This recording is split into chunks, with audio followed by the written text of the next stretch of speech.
Hey, what's going on? We have another video. Yeah, we're having multiple videos in a week. Well, we already had multiple videos, but we're having three this week. This is a bit of a special week. Earlier this week, the Grammys aired. I know some people don't care about it. I know Scammies were trending because, different reasons. Artists didn't win, artists weren't nominated. But I like to think of this as a smaller artist, I would say like a Chloe and Halle, or at the time, Billie Eilish. They were artists who really were bolstered by the Grammy nominated or the Grammy winning front to their name. If that's added before their name in an article or an interview or anything when they're putting out music, it's very important. It's very important for that artist, and they can grow exponentially from that. So I'm mainly doing this for them to try and get out their names if you haven't heard of them. And along with that, I also just like doing recaps. I know today, since I'm recording this on Monday, the Oscar nominations also came out, but this is a music channel. I'm gonna focus on the music, so I'm gonna look at the Oscar nominations when I get off of this. So we're gonna go through some of the bigger nominations this time, and then just the other awards that I was interested in, and we're also just going to like skim over some other ones that are important to other people, but just not for me personally. First, we have Record of the Year, definitely one of the bigger ones of the night. That went to Billie Eilish with Everything I Wanted. That really wasn't one of my favorite tracks of hers. It's still a decent song. I would have loved it to go to Black Pumas with their track Colors, Don't Start Now by Dua Lipa, and honestly Rockstar by DaBaby and Roddy Ricch. But I'm not mad with Billie Eilish getting it. Album of the Year was a very interesting choice to me. Well, I mean, it was an obvious one. Taylor Swift ended up getting it with Folklore, honestly one of the best albums of 2020. But this was the only award it won. This was the only award it won. Didn't win for any songs. It didn't even win in the pop categories, and we'll get to that later though. For that, I would have loved to see it go to Black Pumas again. I think Haim also really would have done well with it, and Dua Lipa as well.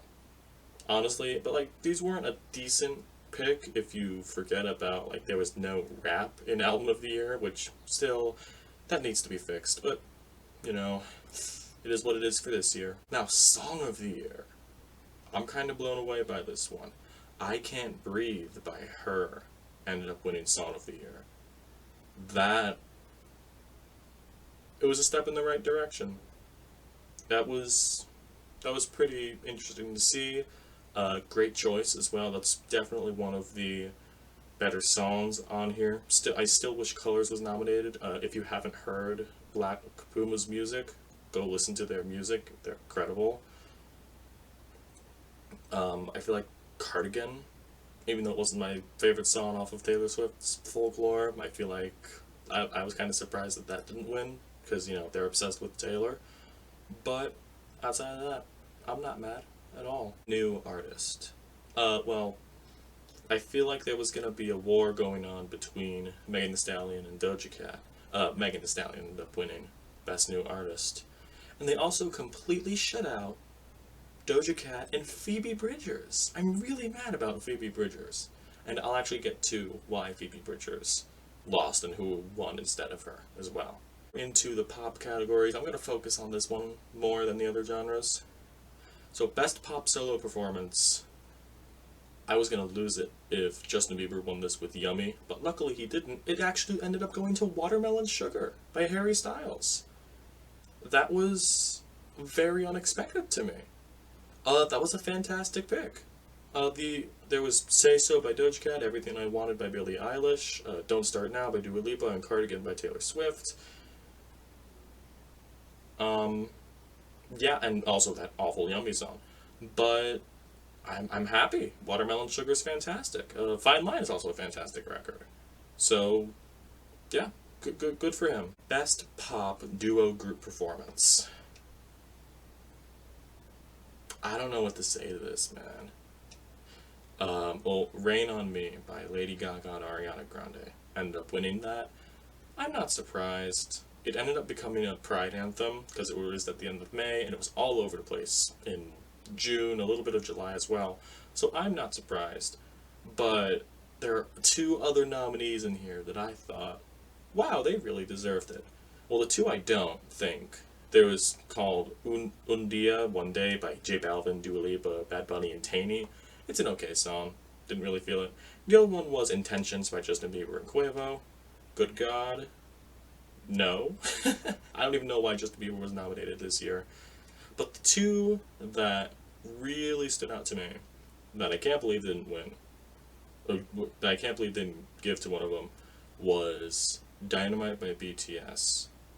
Twitter was a hellstorm when they announced that Rain On Me was the winner. And Exile by Taylor Swift and Bon Iver.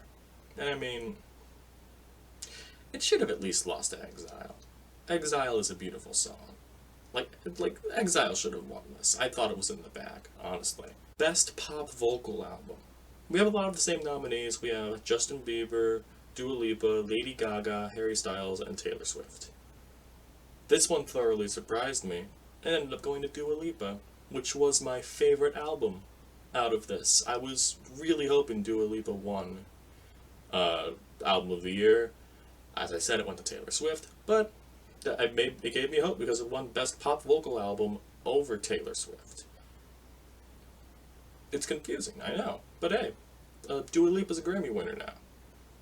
It's pretty fantastic, and for a fantastic album as well. I'm gonna skim over the dance and electronic music section because those two categories were both won by Kaytranada.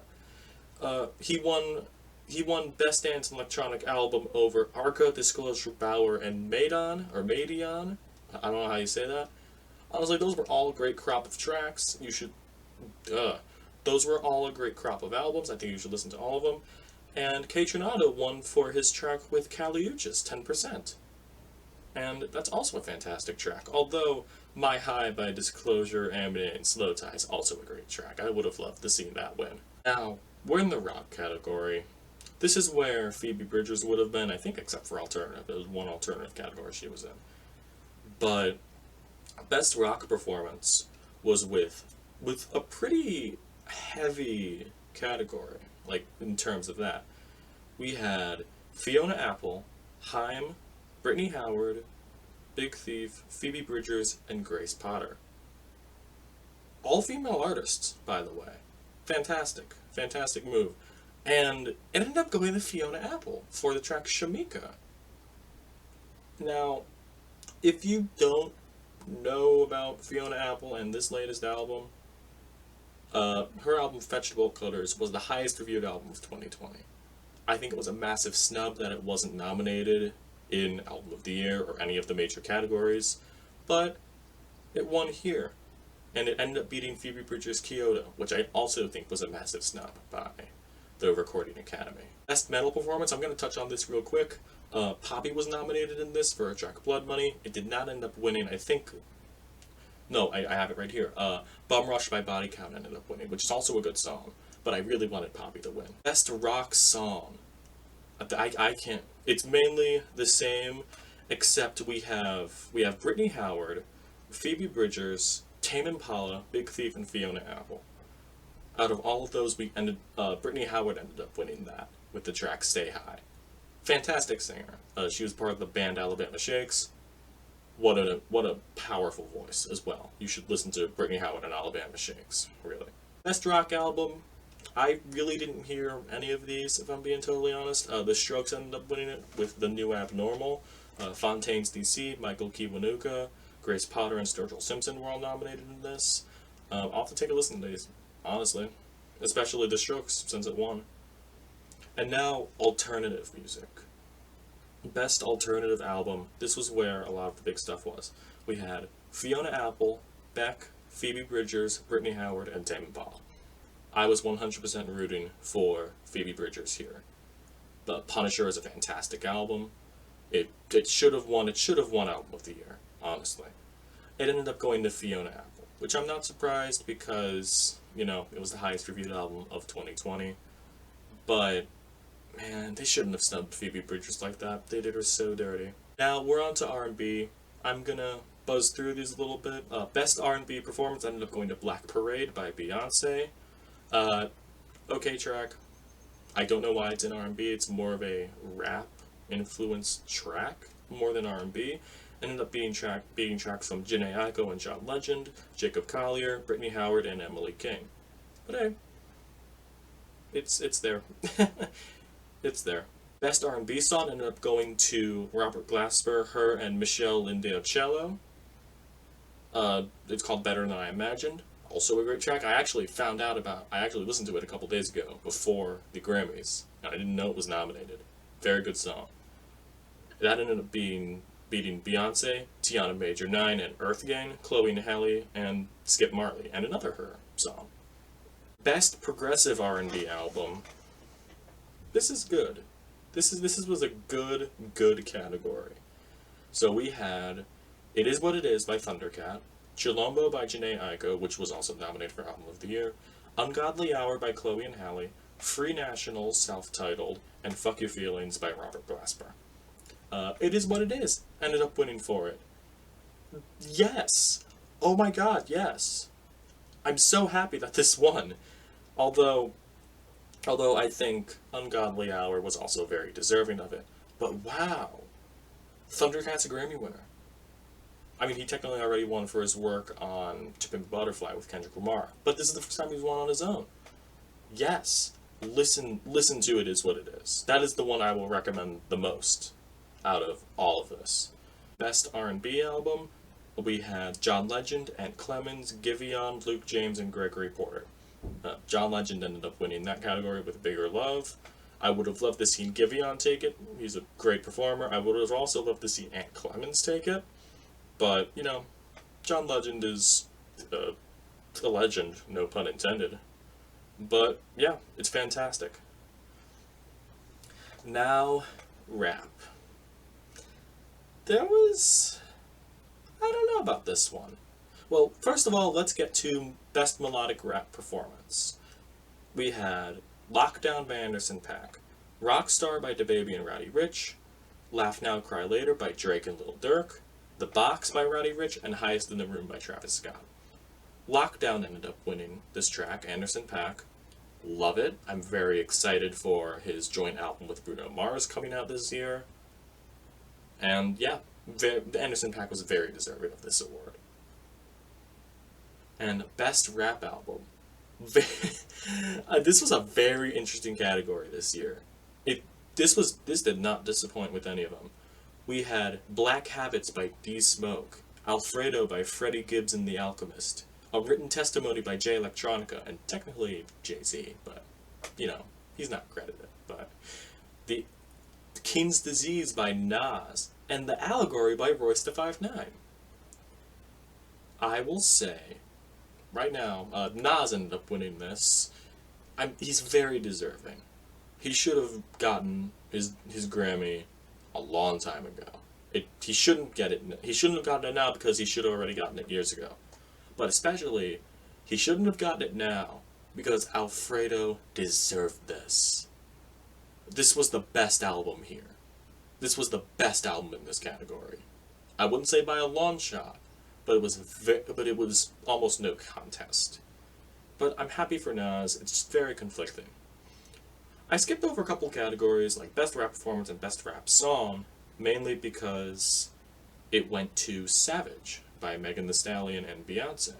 But it ended up beating most of the same songs. I think the only difference was, and ended up beating tracks by DaBaby and Roddy Ricch, Drake and Lil Durk, Lil Baby, Big Sean and Nipsey Hussle, and Jack Harlow.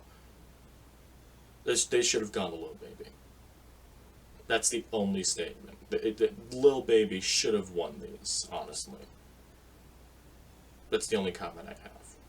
I don't care about country, but if you want to know, Miranda Lambert won Best Album for Wildcard. Yeah. Also, Kanye West is the only person to piss on a Grammy and then later win another Grammy because he won the Grammy for Best Contemporary Christian Album for Jesus is King.